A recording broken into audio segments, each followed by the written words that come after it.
El título del mensaje del día de hoy es ¿Cómo mirar a Jesús?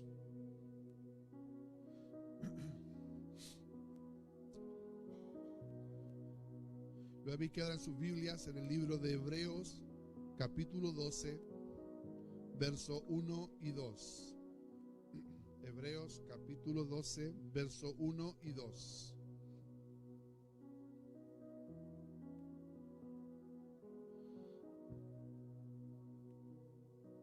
Hebreos, capítulo 12, verso 1 y 2.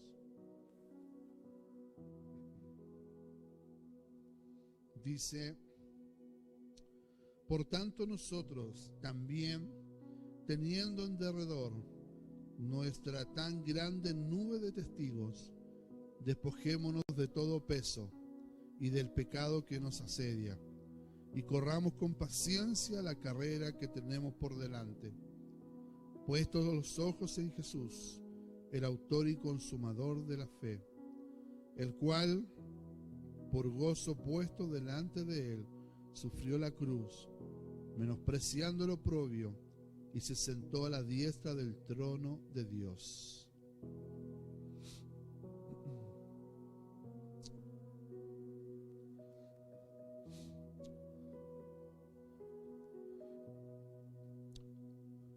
Yo sé que hay algunos juegos infantiles que trascienden algunas décadas, a veces se les cambia de nombre, pero sí el fin del juego es el mismo. Cuando uno era chico, jugaba a hacer competencia de mirarse a los ojos y saber quién duraba más, y el que pestañaba perdía, ¿cierto? ¿Cuántos jugaron eso? ¿Y cuántos perdieron?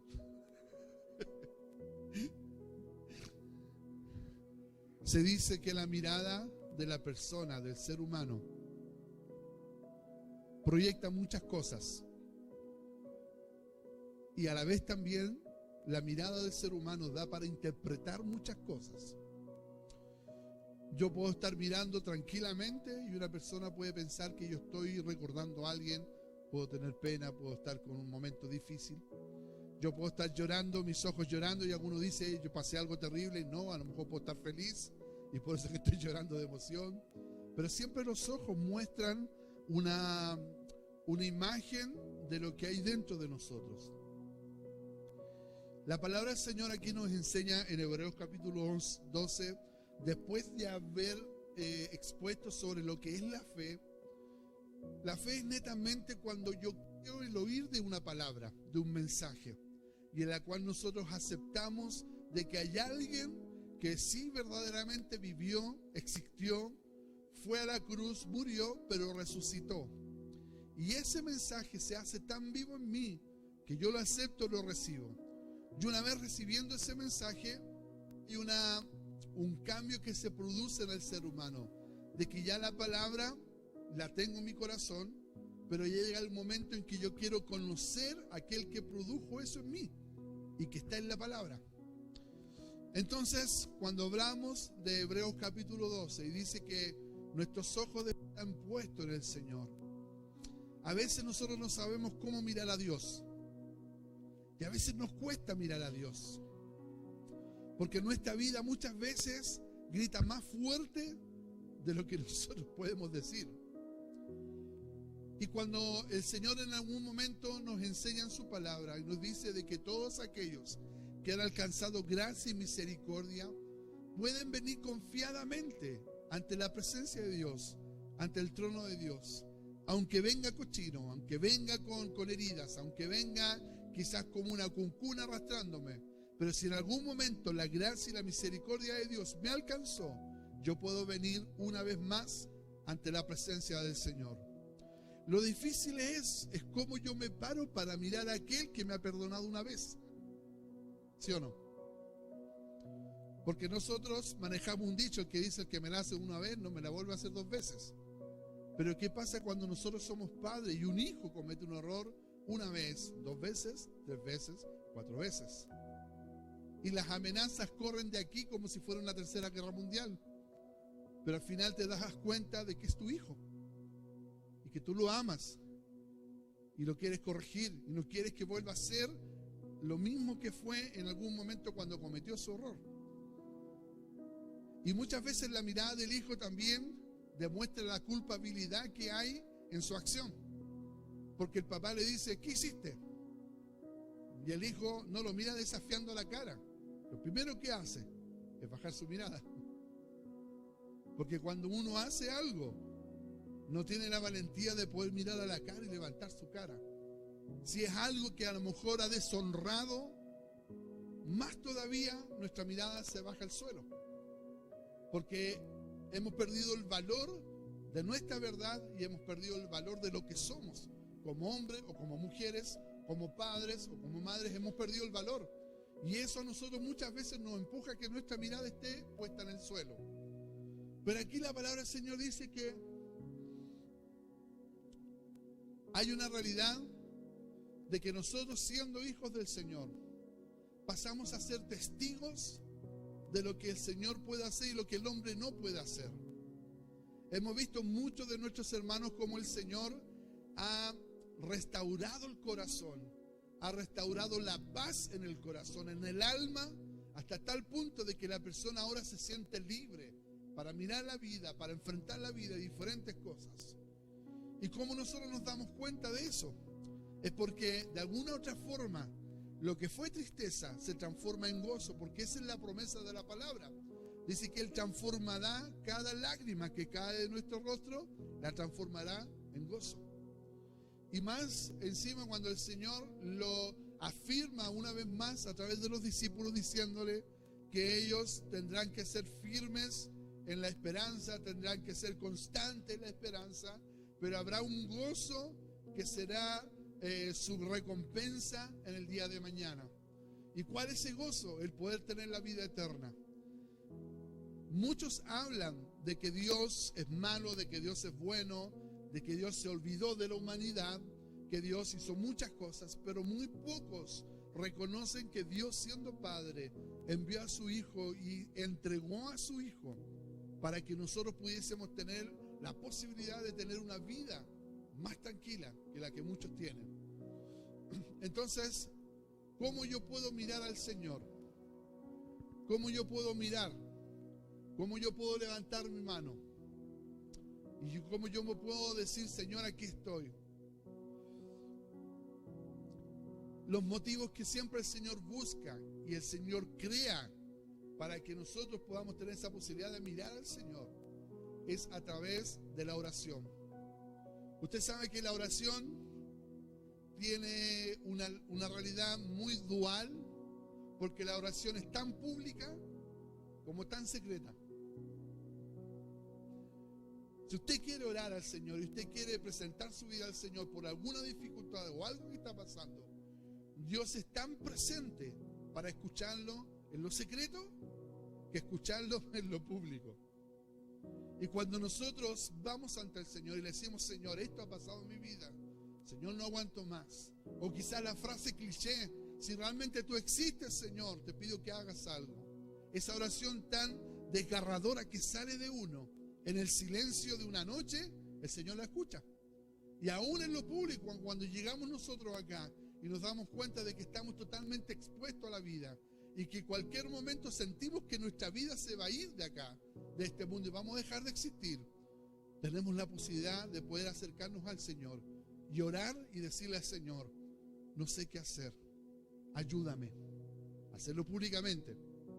Entonces, cuando nosotros entendemos de que nuestra mirada tiene tal valor delante del Señor, es que el Señor a los que mira, dice, los mira porque son sus hijos. La palabra del Señor dice que nosotros somos la niña de sus ojos. A nosotros nos costó un mundo enseñarle a Samuel por qué en los ojos había una niña. Pero teníamos que explicarle que era parte de la forma ocular del ojo. Y cuando le enseñamos, él logró entender, claro, que hay partes del ojo que tienen un funcionamiento que me permite ver hacia los lados, hacia el frente, hacia arriba, poder tener ese reflector de la luz cuando me da en el ojo. Nosotros no lo tenemos tan fuerte como los gatos, cuando usted le pone una linterna y se le pone así una rayita. Nosotros no, pues se nos dilata un poco la pupila, pero tenemos esa posibilidad de reaccionar. Entonces, cuando nosotros miramos a Dios, lo hablamos el domingo pasado, de que el Señor muchas veces cuando ve nuestro error y que estamos latentes viviendo un caos en nuestra vida, el Señor es capaz, Él, de bajar la mirada. Cuando el Señor estuvo en la cruz, la única vez que Él elevó su mirada al cielo fue para decirle: Padre, en tus manos encomiendo mi espíritu. Siempre nosotros tratamos de buscar la aceptación de muchas cosas. En este mundo, el ser humano siempre está buscando la aceptación de sus vecinos, la aceptación de su familia, la aceptación de la sociedad, de que yo quiero vestirme así, quiero que todos me vean, que quiero que todos sepan lo que yo soy. Y tratan de buscar cierta forma de que las personas se den cuenta que alguien existe. Pero a veces también hay personas que son totalmente NNs dentro de la sociedad, que nadie las ve, que son ignoradas totalmente por el 100% de la sociedad. ¿Y es por qué? Porque nuestra mirada siempre tiende a ver lo perfecto, lo bueno. Cuando hay algo que es malo, siempre uno desvía la mirada. Aún le enseñamos a nuestros hijos que cuando nosotros vemos alguna película donde hay alguien matando a alguien, uno, ¿qué es lo que hace? ¿Qué es lo que hace usted? Le dice: no veas eso. O le tapas los ojos. Le dice: eso no es para ti. ¿Y por qué lo hacemos? Porque de alguna otra forma nuestros ojos también recepcionan también lo que nuestra alma y lo que nuestro espíritu puede tener por dentro. Muchas veces nuestra mirada recepciona cosas que a lo mejor no son muy gratas. Muchas veces nuestra mirada tiene que ser, pasa a ser muchas veces el receptor de situaciones que nunca debimos nosotros verlas.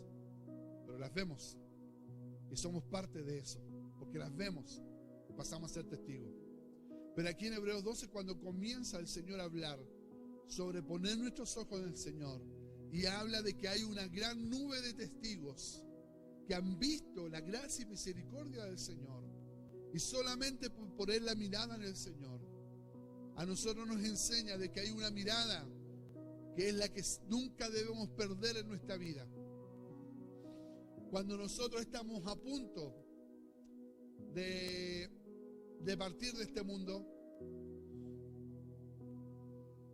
lo que menos vemos nosotros son la punta de nuestros pies.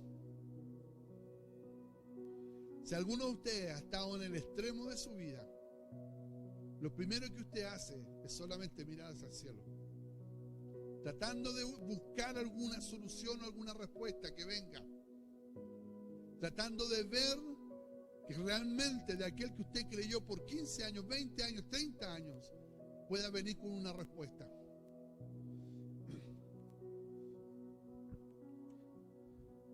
En algún momento yo les compartí a ustedes como iglesia que en un momento grave que estuve en el hospital,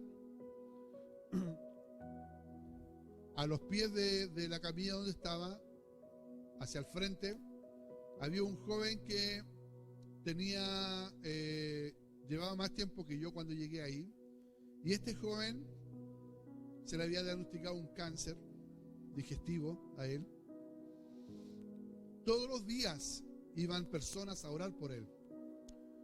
Casi todos los días iba el pastor de su iglesia a orar por él, a ungirlo con aceite. La mañana cuando yo despertaba, él tenía una radio chiquitita donde escuchaba alabanza, escuchaba música. Y en todo momento le decía: gracias a Dios por este día. Y oraba al Señor.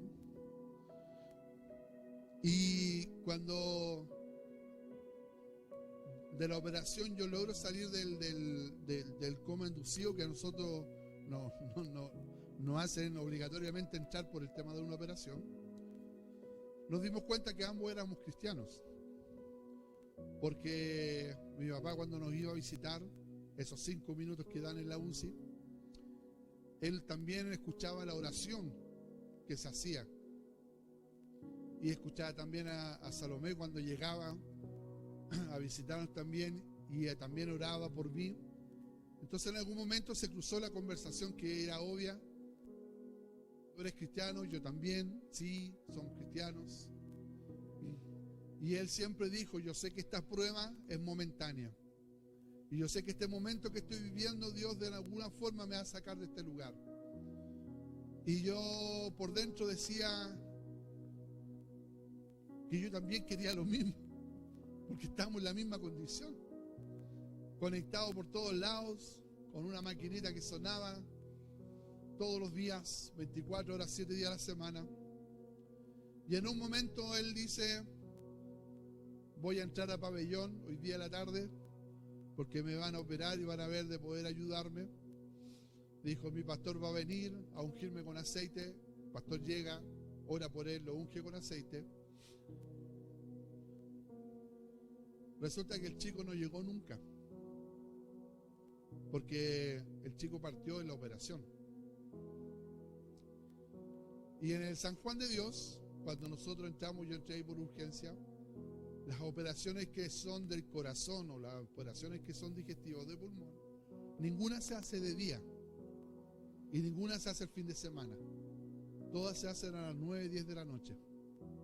¿Y por qué lo hacen a esa hora? Porque cuando sacan al paciente y está en posible riesgo, si el paciente fallece, no va a afectar a los demás enfermos que están ahí, psicológicamente. Y después cuando fallecen, de ahí se los llevan a patología y ahí empieza todo el tema del dolor de la familia por la pérdida y todo eso. Y cuando pasa eso, yo veo que la cama es violentamente ocupada por otra persona. Tú dices, ¿qué pasó? Y ahí solamente el doc dice, está mejor ahora. Yo le dice, ¿está en recuperación? No, porque partió, no resistió la operación. Entonces cuando nosotros escuchamos esto con Salomé, yo le dije a Salito, ¿sabes qué? ¿Te acuerdas del chico que está acá al frente? Él falleció en la noche. Y en algún momento entra la pregunta y viene esa necesidad de tener una respuesta de parte de Dios. ¿Por qué él y no yo? ¿Por qué si él oraba mucho? ¿Por qué si él alababa al Señor todos los días? ¿Por qué él tenía que partir y uno no? Y empiezan los porqués de la vida. Porque uno, la verdad que uno crece no pensando en lo que va a pasar. Porque yo creo y estoy convencido que si uno supiera el futuro que va a vivir, yo creo que muchos se quitarían la vida a los 5 años. Porque muchos van a tener que ser golpeados con la vida por diferentes circunstancias. Van a tener que sufrir la pérdida, la partida, el desamor, el engaño, la frustración, la economía, muchas cosas que vienen con la vida.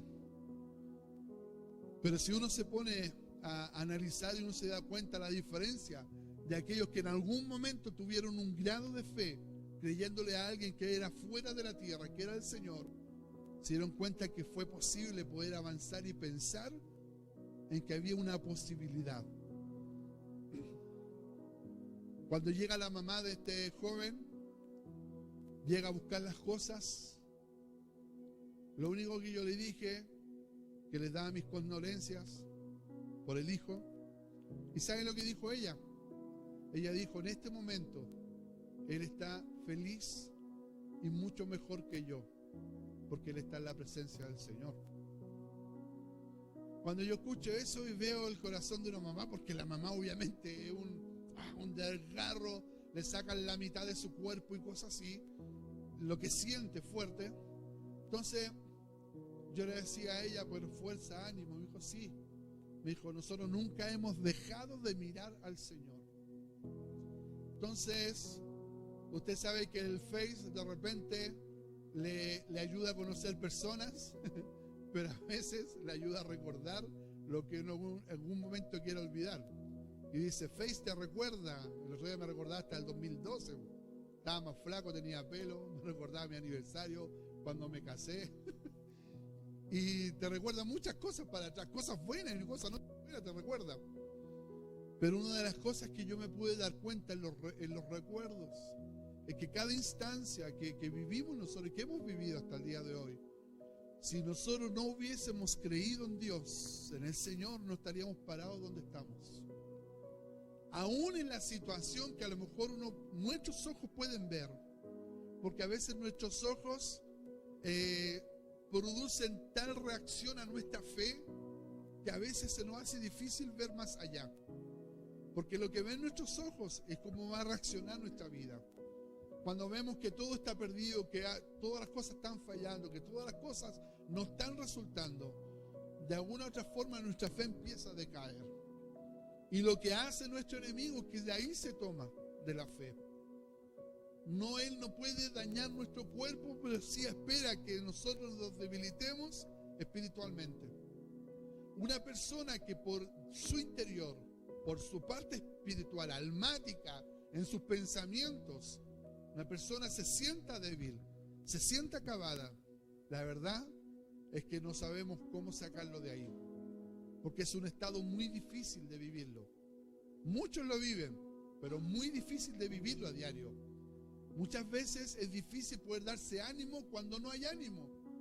Muchas veces es difícil decir vamos a seguir adelante cuando no sé cómo dar un paso. Muchas veces decimos no, yo creo que este año va a ser mejor. Y cuando el año que pasó y el año antes que pasó nos sigue golpeando, se nos hace difícil avanzar. Hace unos días atrás, el 14 de diciembre, yo recordaba el cumpleaños de mi papá. Y yo decía, ¿qué voy a escribir? ¿Tendrá valor escribir algo si ya no lo tengo?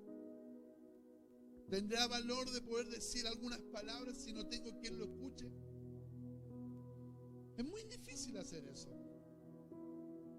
Pero mientras iba escribiendo yo me daba cuenta de todas las cosas que él vivió y todas las cosas en las cuales yo escuché de parte de él. Momentos difíciles, complicados, en la cual él siempre me decía, Dios es fiel. Y Dios tiene el control. Entonces cuando yo empezaba a recordar y veía fotos del Sami, cuando estaban en los cumpleaños y todas esas cosas, y decía, Señor, es verdad que uno siente la necesidad de tenerlo. Yo siento la necesidad de tenerlo, porque somos humanos, porque los necesitamos. Pero llega un momento en que el Señor de alguna otra forma te permite que tú puedas mirarlo a Él para poder sentirte fortalecido. Porque cuando nuestra mirada se baja el dolor, totalmente nos perdemos. Pero cuando nuestra mirada se pone en el Señor, que es el autor y consumador de nuestra fe, nos vuelve a levantar y a ponernos al nivel de la esperanza. Todos los que en algún momento hemos sufrido alguna realidad durante este año, hemos sentido que hemos perdido mucho, o mucho que hemos ganado algunas cosas. Pero en todo orden de cosas que hemos vivido, hemos tenido que ser fuertes y firmes. Pero yo creo y estoy convencido que casi el 99% de todas las realidades que hemos vivido, le hemos dicho al Señor, Señor, ayúdanos. Sean buenas, sean más o menos, o sean malas. Le hemos dicho al Señor, ayúdanos. Porque hay cosas bendiciones que uno está tratando de buscar, que Dios abra puertas, que Dios pueda darte, que Dios te pueda entregar o pueda hacer muchas cosas en beneficio de nosotros. Y buscamos la respuesta del Señor. Por eso, hasta el día de hoy mantenemos el WhatsApp de la iglesia, porque sentimos la necesidad de que haya una conectividad, que los hermanos sientan que hay alguien que está orando por uno. Hay algunos hermanos que necesitan que siempre alguien le ponga la mano en el hombro y le diga, ¿sabes qué? No estás solo. Estoy orando por ti. ¿Sabes qué? Mira, lo que estás viviendo es por ahora, pero sigamos adelante. Avancemos. Necesitamos a alguien que nos empuje a seguir adelante. En la fe, es lo mismo. Cuando estaban los discípulos, entre todos ellos se motivaban a estar siempre unidos, siempre juntos. Y quizás a lo mejor el que menos esperaban que pudiese a lo mejor seguir dentro de la unidad que mantenía el Señor era Pedro. Ustedes saben por qué Pedro le negó 3 veces al Señor. Y lo que menos esperaban de Pedro, que Pedro fuera el precursor de una realidad espiritual que no iba a sostener hasta el día de hoy. Porque el Señor le dijo: vayan al aposento alto, vayan a buscar la promesa que yo les he entregado a ustedes. Y dice que Pedro estaba en su momento tan complejo de su vida. Muchos dicen que Pedro le negó, le traicionó, pero yo creo que Pedro tenía muchas cualidades de nosotros como ser humano. Pedro tuvo miedo. Pedro tuvo angustia. Pedro se sintió solo. Y son cualidades que no tienen nada que ver con la traición. Tiene que ver con la reacción natural del ser humano. Cuando siempre está en compañía de algo, de alguien, y le llega a faltar, siente que el mundo lo ha abandonado y está totalmente expuesto al mundo. Pedro así se sintió. Y aún en esa realidad, dice que el Señor le dijo que le iba a negar 3 veces. Pero aún en esa realidad, la promesa del Señor también pudo alcanzar a Pedro para que el Señor hiciera algo con él, aún en la condición que él estaba. Porque yo no sé cómo Pedro llegó al aposento alto, si pocos días antes estaba escondiéndose de la gente. Él no quería que nadie lo reconociera, que nadie dijera: tú eres el discípulo, tú eres el que andaba con Jesús. Él ya no quería que nadie le dijera eso. Quizás se fondeó por un rato, por unos días, pero en algún momento llegó de igual forma al lugar donde Jesús le había dicho que fueran. Estando en ese lugar y recibieron el Espíritu Santo, ¿quién fue el primero que alzó su voz? ¿Quién fue el primero? Fue Pedro. Y dice que cuando Pedro se levantó, dice que se levantó con un renuevo en su forma de hablar. Se levantó con una realidad diferente, con una autoridad diferente, hasta el punto de que todos los que estaban ahí en ese lugar escucharon el mensaje de una forma tan poderosa. Pedro, siendo una persona del burgo, una persona pecadora, ignorante para muchos, se levantó a hablar con la mayor coherencia posible que alguien pudiese hablar. Y un mensaje que todos podían entender. Y de esa posibilidad dice que hubieron muchos que se acercaron al Señor. 3.000 y 5.000, 8.000 personas. Solamente en 2 mensajes. Por eso es que cuando leemos aquí dice que nosotros debemos poner nuestra vista, nuestra mirada al Señor. Y dice que nosotros tenemos una nube de testigos. Que aún esa nube de testigos nos ayudan a nosotros a seguir mirando al Señor. Porque cuando llegamos a la iglesia nosotros pensamos que el Señor está obligado a responder nuestras necesidades. Él está obligado a decirte que sí. Pero cuando pasa el tiempo y te das cuenta que llevas 6 meses, 1 año y Dios no te responde, pero viene alguien de la nada, 1 semana y Dios hace un milagro, una sanidad, y tú te sientes mal, te sientes podrido porque dice: llevo 1 año pidiéndole a Dios y Dios no me responde. Y nosotros acá en la iglesia tenemos hermanos para que puedan seguir ayudándote a avanzar. Porque recuerden que los tiempos del Señor no son nuestros mismos tiempos, son tiempos diferentes. Acá dice que para poder mirar al Señor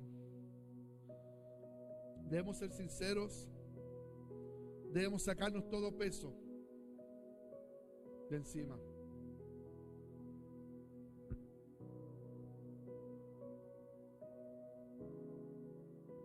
Todos los ejemplos de milagros y sanidades que hay en la palabra, nos damos cuenta que todos ellos se tuvieron que despojar de la ropa que la sociedad les ponía a ellos.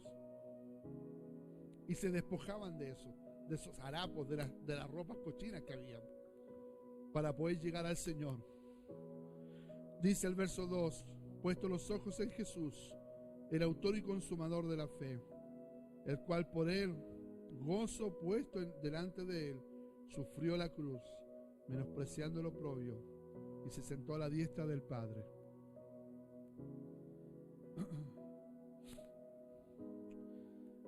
A veces nosotros nos desesperamos porque el tiempo de Dios sea tan rápido, tan instantáneo, y a veces el tiempo de Dios tiene sus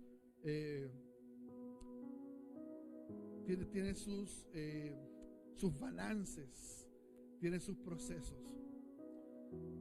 Hace 2 domingos atrás les conté del chico que aterrizó afuera de la iglesia, que dice que quería sentar y aterrizó y quedó todo sangrando. El domingo pasado les conté de que él se acercó y me abrazó y me daba las gracias porque yo lo había ayudado. Este domingo, ahora hace poco, llegó un joven de los que estaban ahí que siempre está sentado afuera. Y yo me acerco a él y le digo, ¿cómo estás? No me siento bien, me dijo. ¿Qué te pasó? Es que estoy consumiendo mucho y tengo 42 años y siento que mi vida se me está acabando. Y yo le dije, ¿quieres entrar? Pasa, siéntate. Es que me da vergüenza. Yo le dije, pasa, siéntate. Yo le dije, yo te invito, siéntate. Y al pasar adentro, estuvo un ratito, unos minutos, se fue.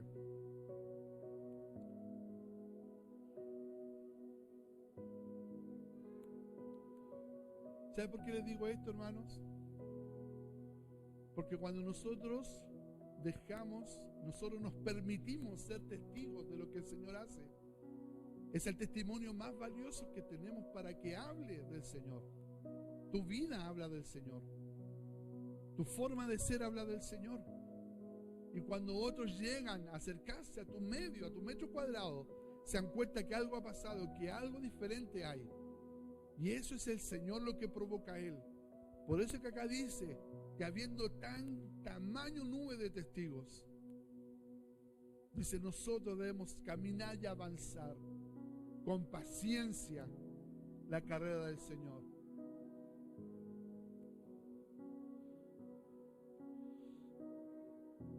La mañana estaba hablando con un pastor amigo. Su papá está súper grave, muy grave está. Me mandaba un audio diciendo de que la noche pasó con oxígeno. Él es pastor. Y que la mitad de su lado derecho estaba con parálisis ya, no se podía mover.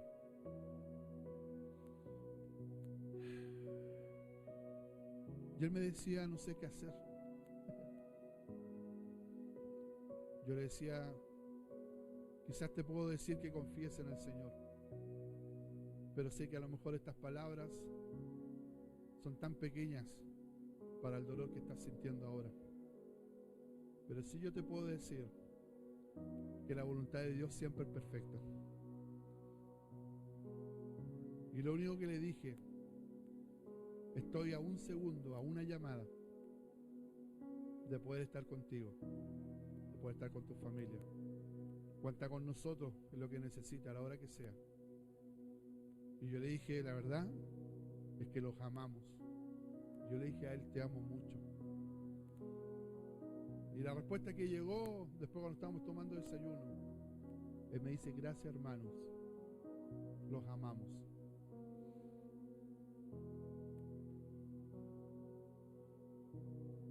Es el hijo del pastor Néstor Gunter. Está muy mal. Entonces cuando nosotros queremos alcanzar algo de Dios,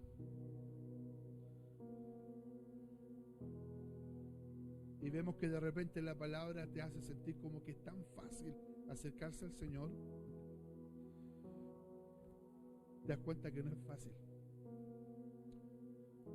Porque siempre todo lo que somos y lo que hemos sido y lo que hacemos, siempre nos está tirando así.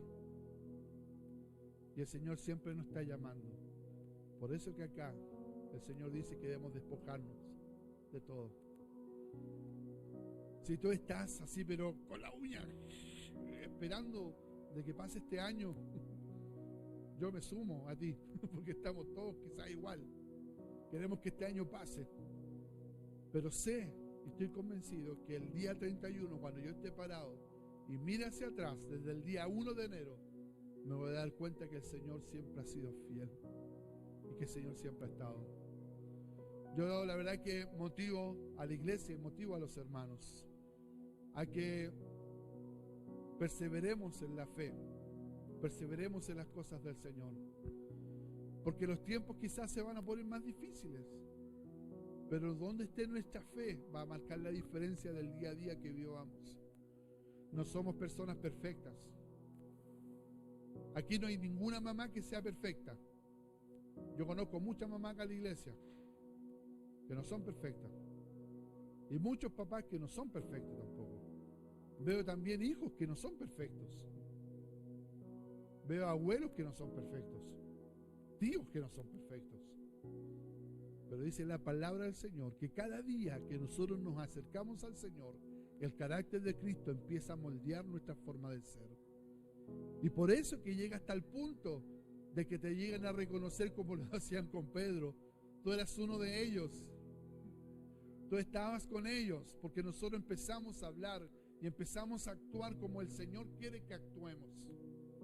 Entonces, ¿cómo nosotros podemos hacer algo para que nuestra iglesia pueda cobrar vida?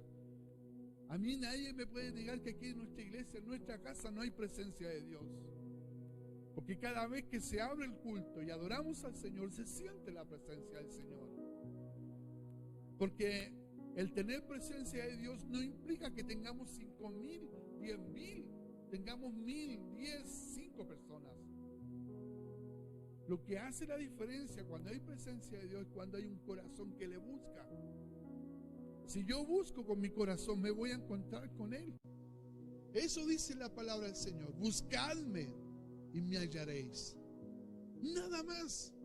Y si yo busco del Señor cada día me voy a encontrar con Él. Sé que hay muchos más que tienen que ocupar los asientos de acá.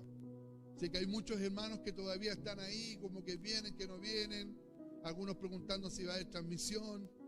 La verdad es que el Señor de alguna u otra forma necesita que seamos valientes y que corramos la carrera como corresponde.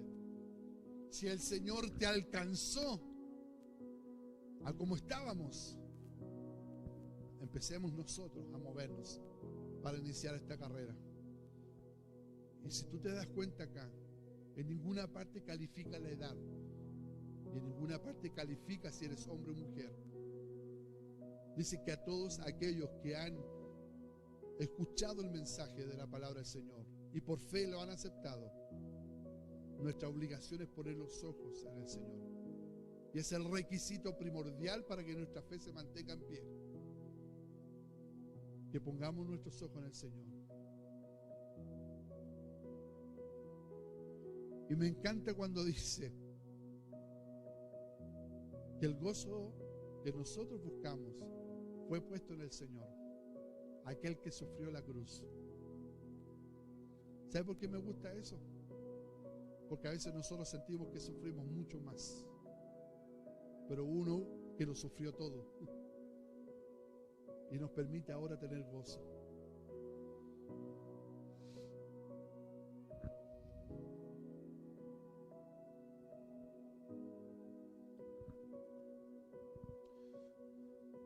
¿Cómo piensas mirar al Señor el año 2023?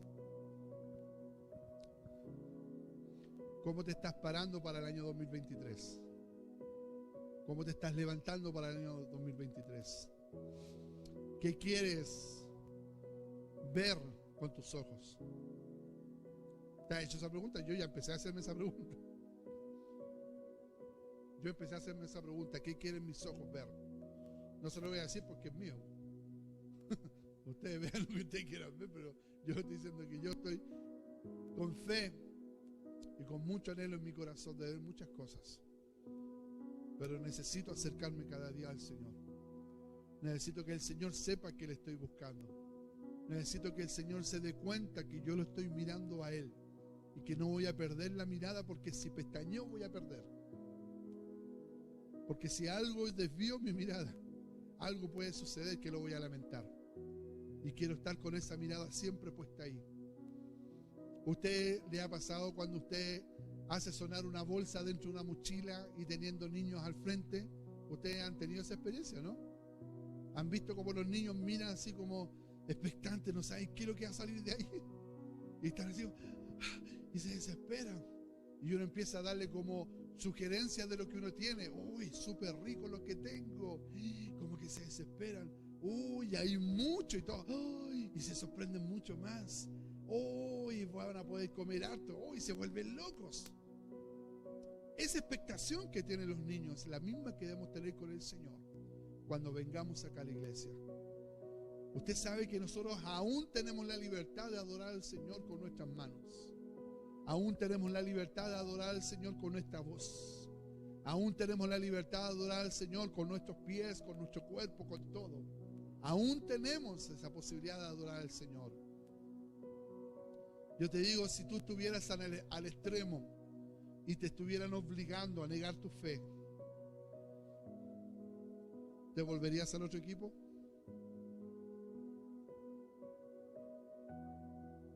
¿Negarías al Señor?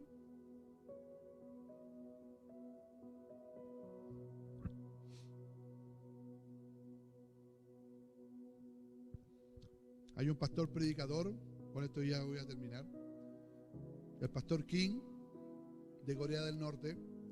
Ustedes saben que Corea del Norte es un país que está totalmente vetado con el tema del evangelio.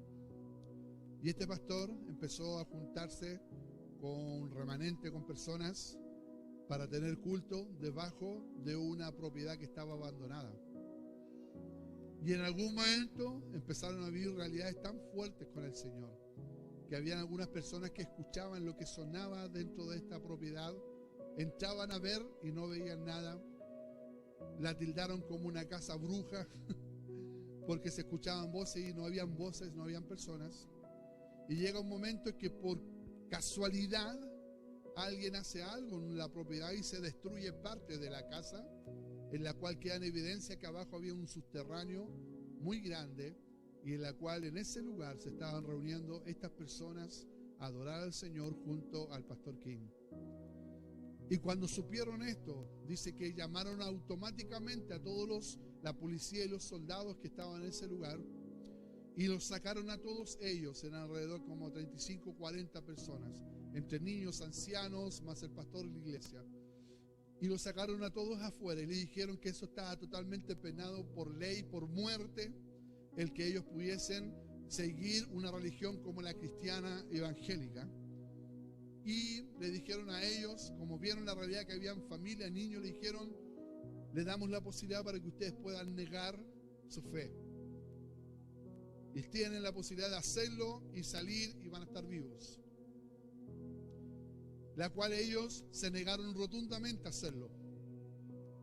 Lo que hicieron estos soldados es que fueron y tomaron a los niños que estaban con ellos, a los hijos, y tomaron a los hijos y lo amarraron con unos cordeles. Y le dijeron a los papás: tienen la oportunidad de negar a su fe, negar al Señor y volverse a otra religión, y van a salvar su familia y a sus hijos. Y los padres se acercaron a los hijos y le dijeron a ellos: ¿recuerdas cuando hablábamos de que un día estaríamos con el Señor? ¿Recuerdas cuando nosotros te enseñábamos que un día el Señor nos iba a venir a buscar? Y los papás le dijeron: llegó el día. Este es el día. Y lo que hicieron los soldados es que amarraron a estos niños, los mutilaron con los cordeles, los balearon, destruyeron totalmente a esos niños y le dijeron a los papás: ve, si ustedes hubiesen negado su fe, hubiesen estado salvos, y sus hijos ahora están muertos. Y le dijeron a ellos: de nuevo le vamos a dar la oportunidad para que puedan negar su fe. Y ellos dijeron: no lo vamos a hacer, porque amamos a Dios y creemos en Dios. Y lo que hizo este capitán, dice que mandó a buscar un tanque y le dijo a todas estas personas: ustedes van a ser acostados en fila, y el que quiera negar su fe, automáticamente se le va a sacar debajo de la rueda del tanque. ¿Y qué es lo que hicieron ellos cuando estaban postrados ahí? Dice que empezaron a cantar el himno que todos nosotros conocemos: cuán grande es Él. Y lo único que hicieron, levantaron sus manos y dijeron: mi corazón entona la canción. Cuán grande es Él, cuán grande es Él. Y el tanque avanzaba y avanzaba, y los iba reventando uno por uno. Y seguían cantando, y el tanque seguía avanzando, hasta el punto que el tanque pasó encima por todos ellos, y el primero que estaba ahí era el pastor. Esta historia fue contada y fue escrita como un testimonio vivo de lo que es la fe. Por eso yo le pregunto a ustedes: ¿sería capaz usted de negar al Señor si se expone de esta forma?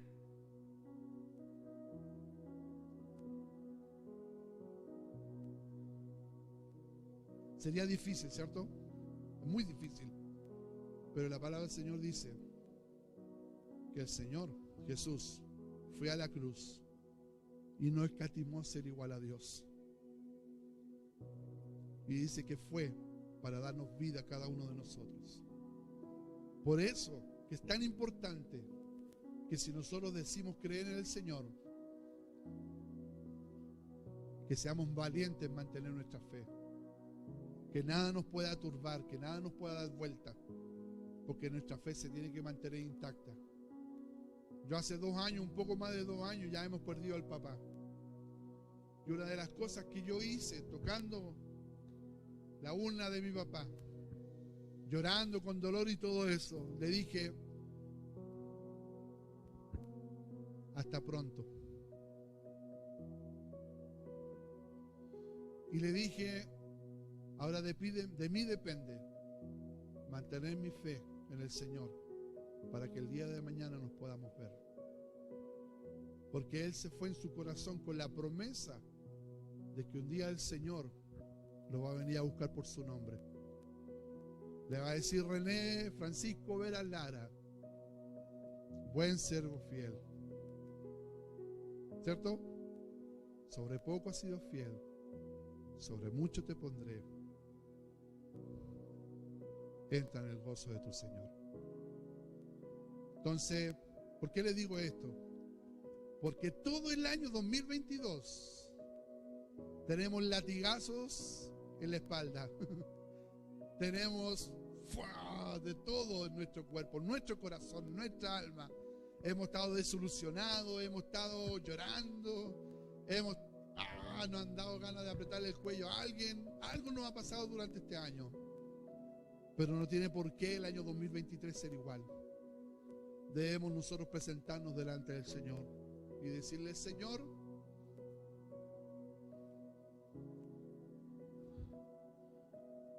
yo pase lo que pase, te voy a adorar. Nos ponemos en pie, lo voy a pedir a los hermanos de la alabanza que puedan pasar.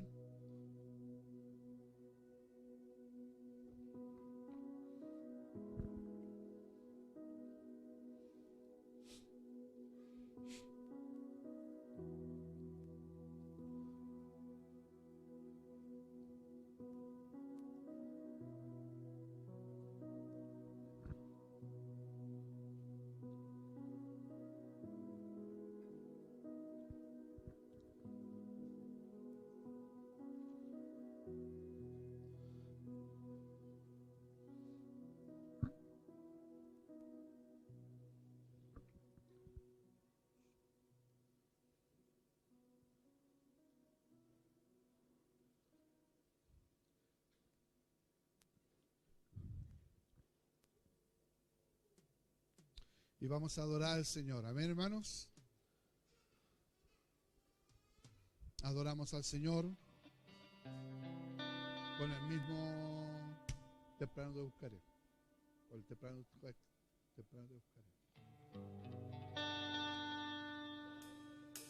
Amén. Adoramos al Señor, hermanos. Temprano yo te buscaré.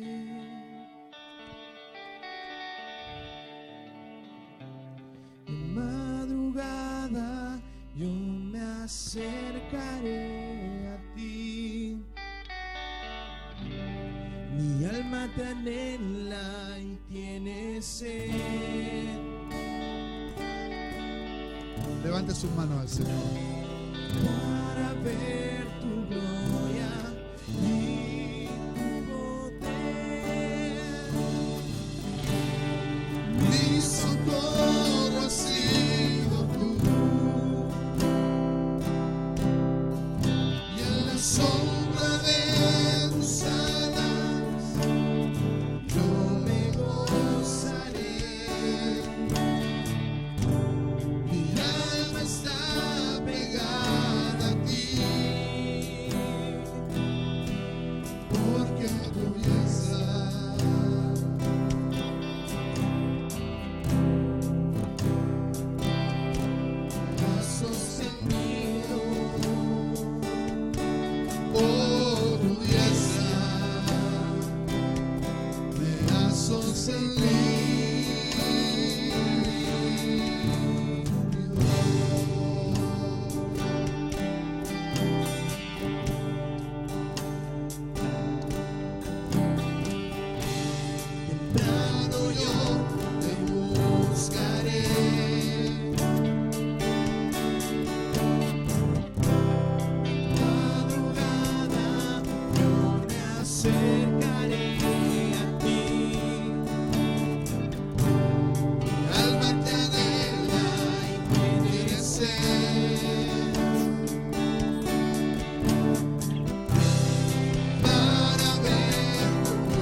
Gracias te damos, Señor, por este tiempo.